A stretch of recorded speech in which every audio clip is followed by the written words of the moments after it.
नमस्कार दोस्तों, हमारे YouTube चैनल ऋषभ क्लास में आप सभी का स्वागत है। दोस्तों आज बात करेंगे PSSSC PT exam practice set 4 जो कि सामान्य विज्ञान का हम आपके लिए 50 प्रश्न लेके आए हैं, जो कि आपकी 24 तारीख होने वाली परीक्षा के लिए बहुत ही महत्वपूर्ण हैं। तो दोस्तों आगे बढ़ने से पहले हमारे चैनल को आप लोग जरूर सब्सक्राइब कर लीजिएगा, जिससे आपको लेटेस्ट वीडियो प्राप्त हो सकें।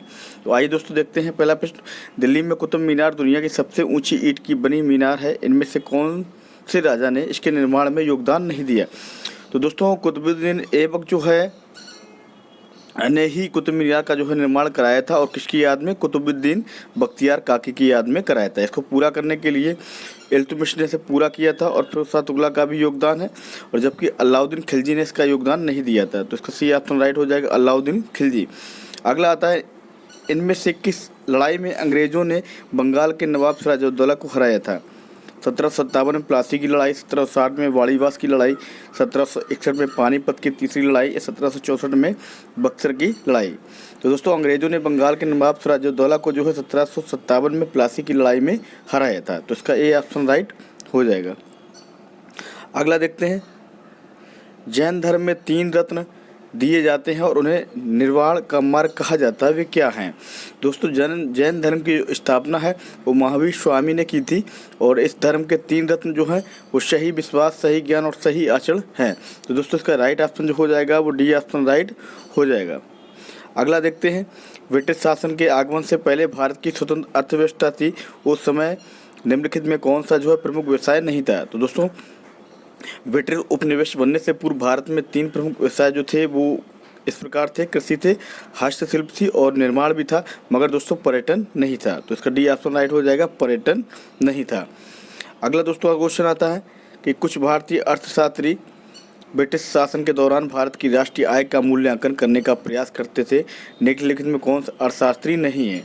दोस्तों दादा भाई नारोजी और VKR राव और RC देसाई दोस्तों, इन्होंने जो है ब्रिटिश शासन के दौरान जो है राष्ट्रीय आय की गणना की थी, और जबकि PC चंद्र महालनोबिस जो थे दोस्तों, इसका संबंध पंचवर्षीय योजना से था। तो इसका डी ऑप्शन राइट हो जाएगा, चंद्र महालनोबिस PC, जो कि दोस्तों अर्थशास्त्री नहीं है, और इनका संबंध जो है पंचवर्षीय योजना से था।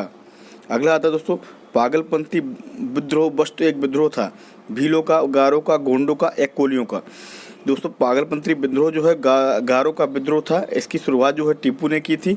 पागलपंथी जो है एक प्रकार का अर्ध धार्मिक संप्रदाय था, और ये संप्रदाय जो है दोस्तों जो है उत्तरी बंगाल में जो है करम शाह के द्वारा चलाया गया था।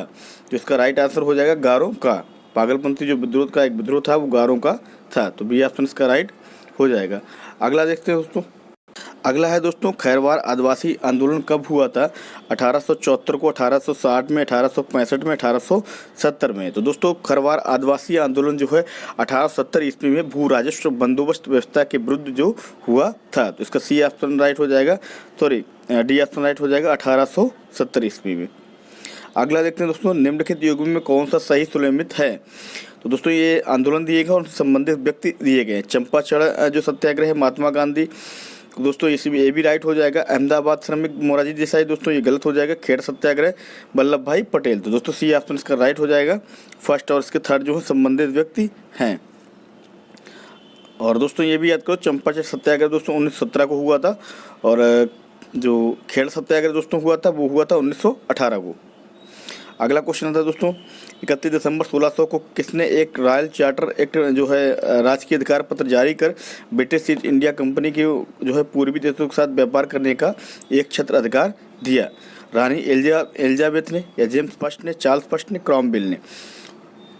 तो दोस्तों ईस्ट इंडिया कंपनी को जो है 31 दिसंबर 1600 ईस्वी में जो है ब्रिटेन की महारानी एलिजाबेथ प्रथम ने एक शाही फरमान देकर इस कंपनी को 15 वर्ष के लिए पूर्व के देशों के साथ व्यापार करने की जो है अनुमति प्रदान की थी। तो राइट आंसर ये हो जाएगा, रानी एलिजाबेथ ने। अगला आता है दोस्तों, अक्षांश का एक वृत्त जो पृथ्वी की भूमध्य रेखीय सतह से 52 अंश दक्षिण में है कहलाता है? हार्स अक्षांश, शीत अक्षांश, 52वां इम्प्रिंट या 52वां समानांतर दक्षिण? तो दोस्तों अक्षांश का एक वृत्त जो है पृथ्वी की भूमध्य रेखा सतह से 52 अंश दक्षिण में है, तो वह समानांतर दक्षिण कहलाता है। तो इसका राइट ऑप्शन हो जाएगा, डी ऑप्शन राइट हो जाएगा। अगला दोस्तों, निम्नलिखित में कौन सा विकल्प भारत में आनुवंशिक रूप से संशोधित एवं वाणिज्य तौर पर सर्वप्रथम जारी पौधा है? गोल्डन चावल, IR8, BT बैगन या BT कपास? तो दोस्तों BT कपास जो है आनुवांशिक रूप से संशोधित और वाणिज्य तौर पर सर्वप्रथम जारी पौधा है, तो इसका डी ऑप्शन राइट हो जाएगा, BT कपास।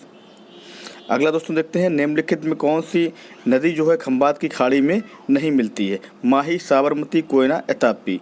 तो दोस्तों माही नदी जो है कर्क रेखा को 2 बार काटती हुई खंबात की खाड़ी में गिरती है, और ताप्ती और जो साबरमती नर्मदा नदी है दोस्तों ये भी खंबात की खाड़ी में गिरती है, जबकि कोयना नदी दोस्तों जो है पश्चिम घाट के महाबलेश्वर से निकलकर कृष्णा नदी में जाकर मिल जाती है। तो डी ऑप्शन इसका सी ऑप्शन इसका राइट हो जाएगा, खंबात की खाड़ी में नहीं मिलती है कोयना नदी।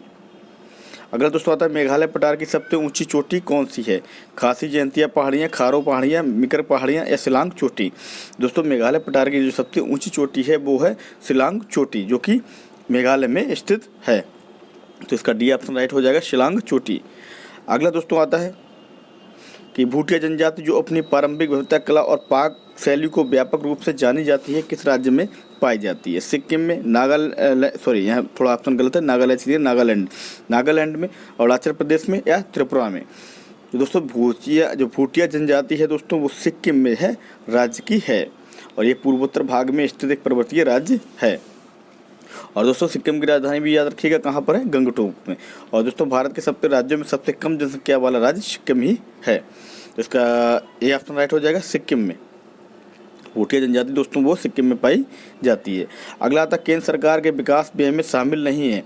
तो दोस्तों सामाजिक एवं सामुदायिक सेवाओं पर व्यय ये भी शामिल होता है, राज्यों के लिए अनुदान ये भी शामिल होता है, आर्थिक सेवाओं पर व्यय दोस्तों ये भी शामिल होता है, और विकास व्यय में जो शामिल नहीं होता वो रक्षा व्यय दोस्तों शामिल नहीं होता है, तो इसका सी ऑप्शन राइट हो जाएगा।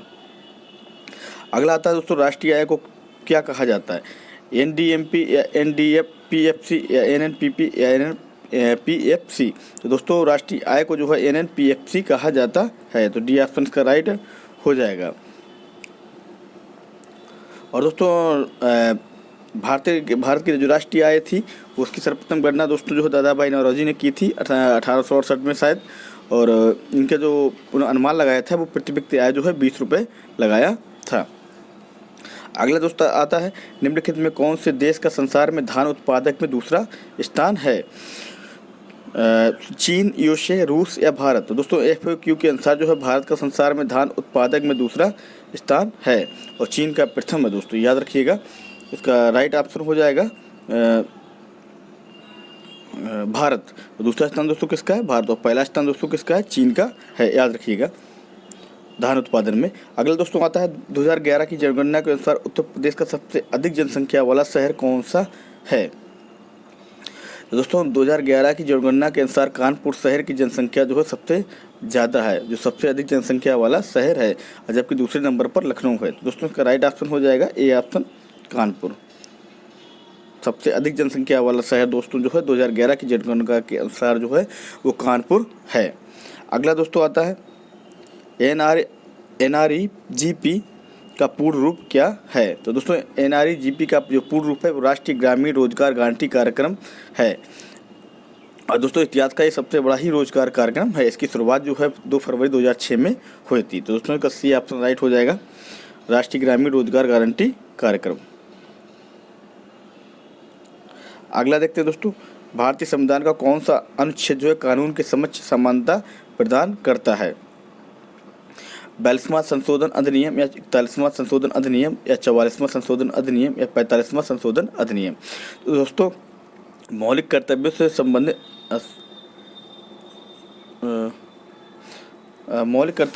अनुच्छेद 51A को संविधान के द्वारा शामिल किया गया था।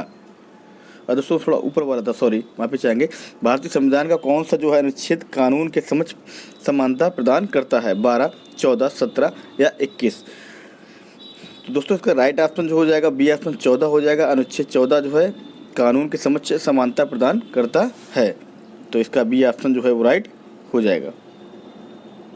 अगला आता है, मौलिक कर्तव्यों से संबंधित अनुच्छेद 51A को संविधान में जो है शामिल किया गया है। 42वां संविधान संशोधन अधिनियम, 41वां संशोधन अधिनियम या 44वां संशोधन अधिनियम या 45वां संशोधन अधिनियम? तो दोस्तों इसका जो राइट ऑप्शन हो जाएगा वो ए ऑप्शन राइट हो जाएगा, 42वां संविधान संशोधन अधिनियम द्वारा शामिल किया गया था। मौलिक कर्तव्य जो है संबंधित अनुच्छेद 51 को संविधान में जो है 42वां संविधान संशोधन अधिनियम के द्वारा शामिल किया गया था। तो इसका ये ऑप्शन जो है वो राइट हो जाएगा। अगला आता है दोस्तों, पंचायती राज व्यवस्था के तहत ग्राम सभा के सदस्य कौन हैं? गांव के सभी सदस्य जिनकी आयु 16 वर्ष से अधिक है, या पंचायत क्षेत्र के मतदाता के रूप में पंजीकृत सभी वयस्क सदस्य, या पंचायत क्षेत्र की महिलाओं को छोड़कर गांव के सभी सदस्य। तो दोस्तों, ग्राम सभा किसी एक गांव या पंचायत का चुनाव करने वाले गांव के समूह की जो है मतदाता सूची में शामिल व्यक्तियों से मिलकर बनी संस्था है। तो दोस्तों, इसका जो राइट ऑप्शन हो जाएगा, सी ऑप्शन राइट हो जाएगा, पंचायत क्षेत्र में मतदाता के रूप में पंजीकृत सभी वयस्क सदस्य। तो पंचायती राज व्यवस्था के तहत ग्राम सभा के सदस्य कौन कौन से हैं? पंचायत क्षेत्र के मतदाता के रूप में पंजीकृत सभी वयस्क जो सदस्य हैं वो ग्राम सभा के सदस्य हैं। तो इसका सी ऑप्शन राइट हो जाएगा। अगला देखते हैं दोस्तों, 7 मिशन कार्यक्रम का उद्देश्य लक्षित मील का पत्थर हासिल करने के लिए शहरों को निधि देना है। इस कार्यक्रम में इसके अलावा सभी विकल्प शामिल हैं। 100 स्मार्ट मिट्टी सिंचन, या अमृत, या कायाकल्प, या शहरी परिवर्तन के लिए अटल मिशन, या हृदय राष्ट्रीय विरासत शहर विकास उन्नति योजना, या अंतरिक्ष साहसिक पर राष्ट्रीय मिशन।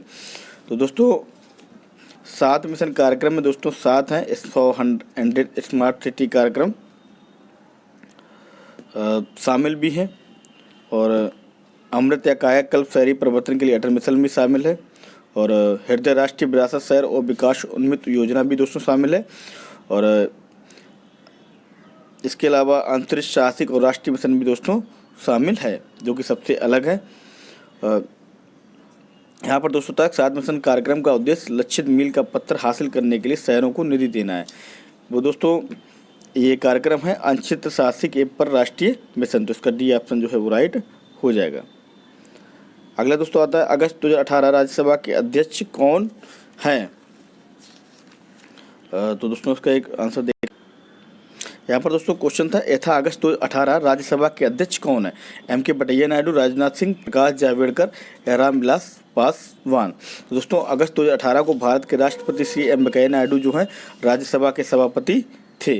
तो इसका राइट आंसर हो जाएगा, ए हो जाएगा, M. वेंकैया नायडू।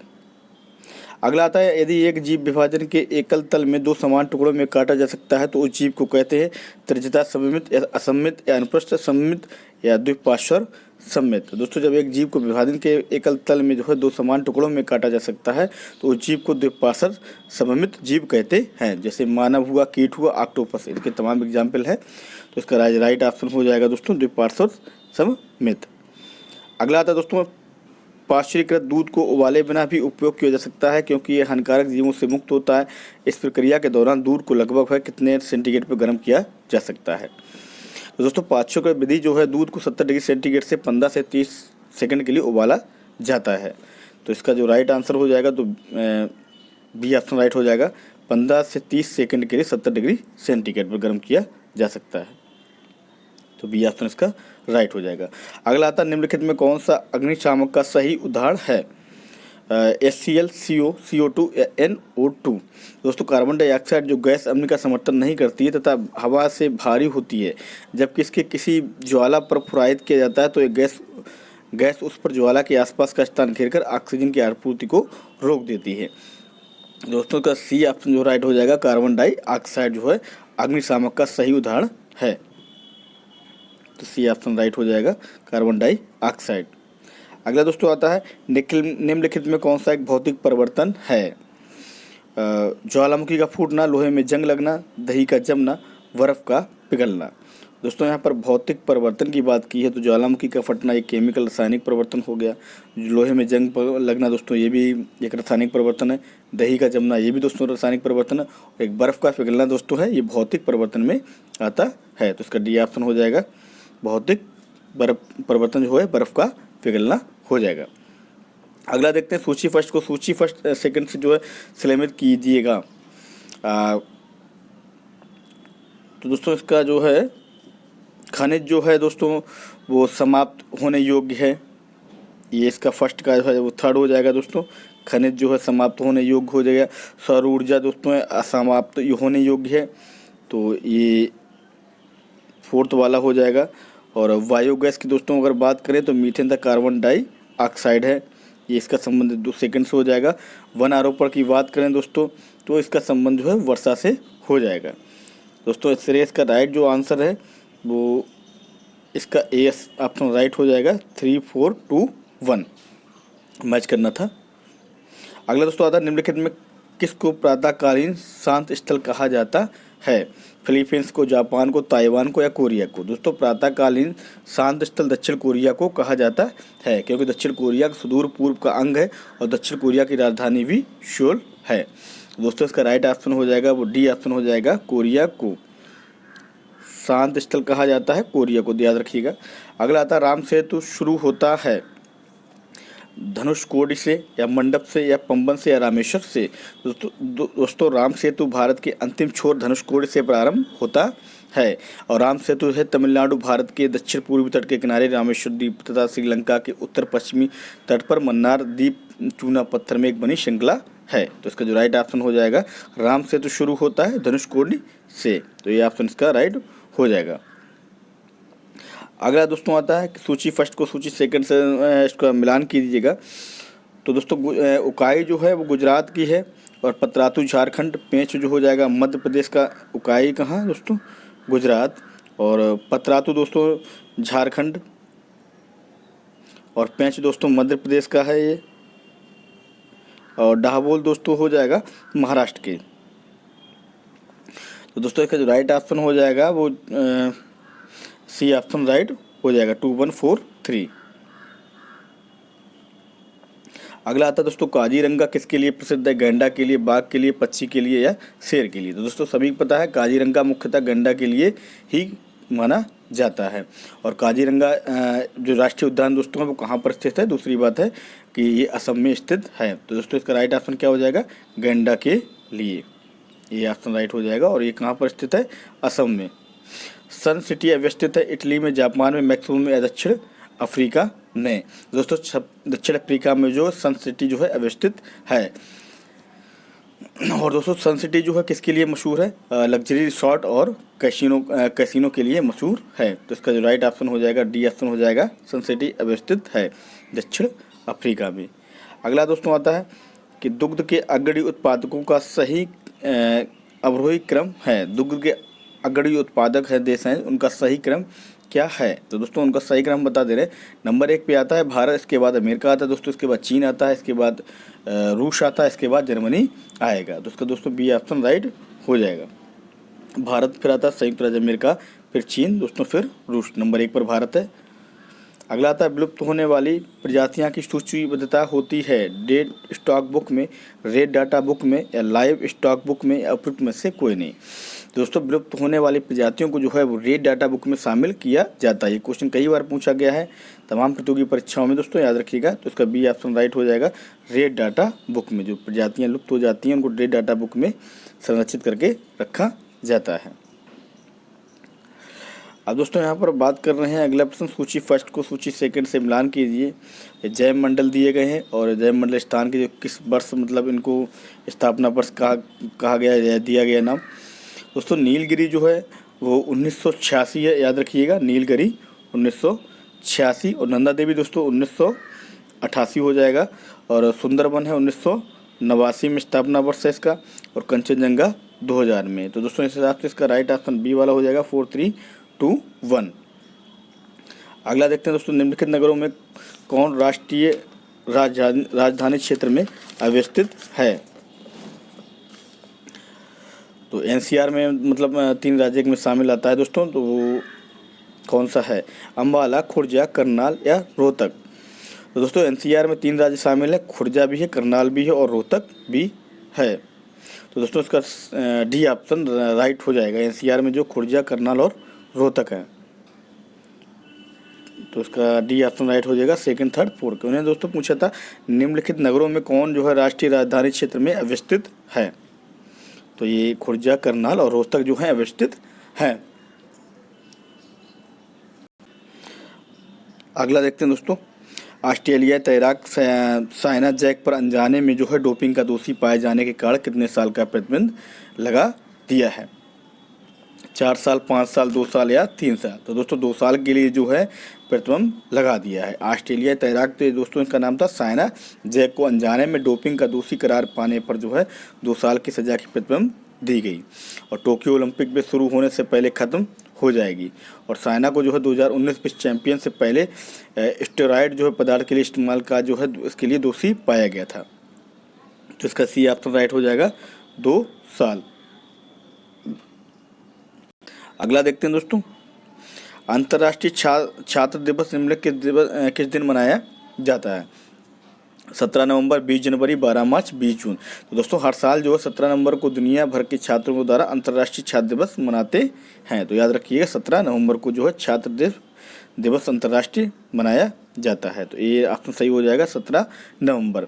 अगला आता है दोस्तों, भारत को अपना 9वां बोइंग P-81 निगरानी विमान किस एयरोस्पेस कंपनी से प्राप्त हुआ है? Lockheed Martin, space x, Boeing या एयरबस। तो दोस्तों 18 नवंबर जो है 2020 को जो है भारतीय नौसेना ने है जो गोवा में नौसैनिक एयरबेस पर 9वां बोइंग P-81 निगरानी विमान अमेरिका से प्राप्त किया है। तो इसका राइट ऑप्शन दोस्तों हो जाएगा सी ऑप्शन राइट हो जाएगा, बोइंग। ये बोइंग कंपनी से प्राप्त किया है। अगला दोस्तों आता है, किस देश की अदालत ने जो है GOD chief of Hafiz Saeed को 10 साल की सज़ा सुनाई है? पाकिस्तान, भारत, संयुक्त राज्य अमेरिका या बांग्लादेश। तो दोस्तों पाकिस्तान के जो है आतंकरोधी न्यायालय जो है ATC ने जो है 19 नवंबर 2020 को जीओडी चीफ ऑफ 26/11 मुंबई आतंकवादी हमले के मास्टरमाइंड जो है वो हाफिज सईद को आतंकी फंडिंग के जुड़े मामले में 10 साल की कैद की सज़ा सुनाई है। तो इसका जो ये ऑप्शन वो है राइट हो जाएगा, पाकिस्तान अदालत ने सज़ा सुनाई है। अगला आता है दोस्तों, फीफा ने किस देश में होने वाले अंडर 17 महिला विश्व कप को कोविड-19 के कारण स्थगित कर दिया है? नेपाल, चीन, रूस या भारत। दोस्तों फुटबॉल की वैश्विक संस्था फीफा ने जो है कोविड-19 महामारी के चलते भारत में खेले जाने वाले अंडर 17 महिला विश्व कप को रद्द कर दिया है। तो इसका डी ऑप्शन राइट हो जाएगा, भारत में। अगला आता है दोस्तों, केंद्र सरकार ने हाल ही में प्रवर्तन निदेशालय ED के निदेशक संजय कुमार मिश्रा का कार्यकाल कितने साल के लिए बढ़ा दिया है? 1 साल, 2 साल, 3 साल या 4 साल। तो दोस्तों 1 साल के लिए ही केवल संजय कुमार मिश्रा का कार्यकाल जो बढ़ा दिया है। और संजय कुमार मिश्रा कौन है दोस्तों?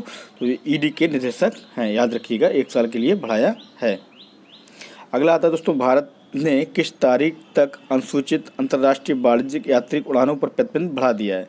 31 दिसंबर, 1 जनवरी, 25 दिसंबर या 24 दिसंबर।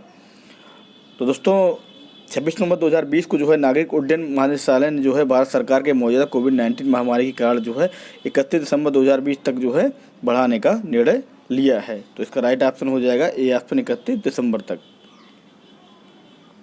अगला दोस्तों देखते हैं, भारतीय IT उद्योग के जनक के रूप में जाना जाता है? अजीत प्रेमजी, FC कोहली, मुकेश अंबानी या रतन टाटा। तो दोस्तों फकीर चंद कोहली को दुनिया के सबसे बड़े IT सेवा प्रदाता टाटा कंसल्टेंसी सर्विस की स्थापना के साथ भारतीय IT क्षेत्र में सतत विकास का नेतृत्व करने के लिए भारतीय IT उद्योग के जनक के तौर पर जाना जाता है। और इनका जन्म जो दोस्तों हुआ था वो 28 फरवरी 1924 को। तो FC कोहली दोस्तों याद रखना, यही जो है IT उद्योग के जनक के रूप में जाने जाते हैं। तो FC कोहली का दोस्तों पूरा नाम क्या है? फकीर चंद कोहली।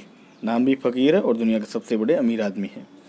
अगला आता है, किस राज्य की कैबिनेट ने जाति आधारित नामों वाली सभी आवासीय कॉलोनियों को नाम बदलने के प्रस्ताव को मंजूरी दी है? कर्नाटक, उत्तर प्रदेश, महाराष्ट्र या बिहार। तो दोस्तों महाराष्ट्र कैबिनेट ने जो है जाति के आधार पर सभी आवासीय कॉलोनियों के नाम जो है बदलने को प्रस्ताव को मंजूरी दे दी है।